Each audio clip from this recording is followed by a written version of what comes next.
Brilliance Audio. How to Make Anyone Fall in Love with You by Leil Lowndes, performed by Joyce Bean. Anyone? Yes, practically anyone. I don't get it. I'm attractive, smart, sensitive, accomplished. Why doesn't he or she flip for me? Why can't I find love? How many times have you beat your fists on the pillow asking yourself this question? You open this book skeptically, yet harboring hope for the solution. You read the title, How to Make Anyone Fall in Love with You. That's a mighty big promise, you say. Indeed it is, but the promise of this book is yours if you are willing to follow a scientifically sound plan to capture the heart of a potential love partner. Why, when history is strewn with broken hearts, do we now claim the means to make someone fall in love with us? Because after centuries of resistance, science is finally unraveling what romantic love actually is, what triggers it, what kills it, and what makes it last. Just as ancient tribesmen saw an eclipse and thought it was black magic, we looked at love and thought it was enchantment. Sometimes, especially during those first blissful moments when we want to stop strangers on the street and cry out, "I'm in love," it may feel like enchantment. But as we enter the 21st century, we are discovering that love is a definable and calculable blend of chemistry, biology, and psychology. And, well, maybe a little black magic thrown in. As science sets sail in previously unknown seas, we are at last beginning to understand the rudiments of that most insane, most delusive, and most transient of passions, as George Bernard Shaw described love.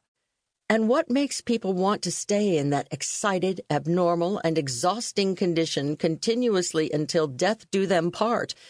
The question and the quandary of precisely what is love is not new.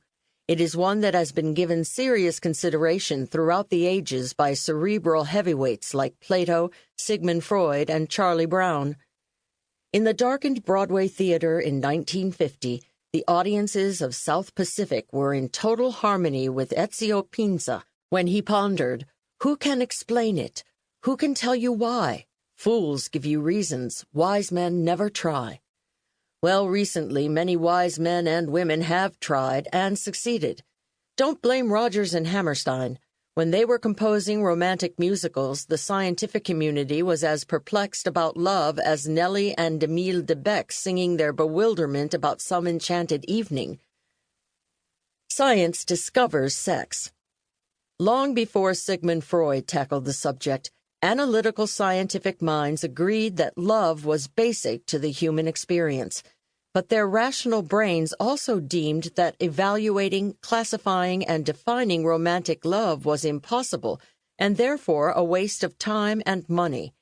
Freud went to his deathbed declaring, "We really know very little about love."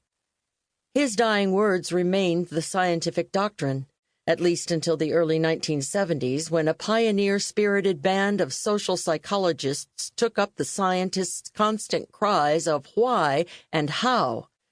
They began asking themselves, and everybody they could lure into their laboratories, questions about romantic love. Two women psychologists made a breakthrough by inadvertently focusing the attention of the modern press on the ancient question of what is love.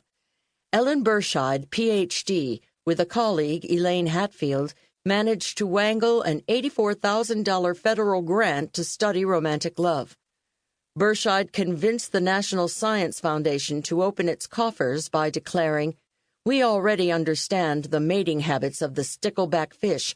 It is time to turn to a new species."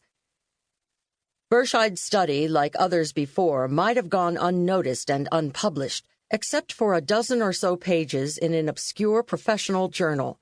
Fortunately for love seekers everywhere, one morning on Capitol Hill, former United States Senator William Proxmire of Wisconsin was going through his papers. Buried deep in the pile was the NSF's frivolous grant to two women to study relationships.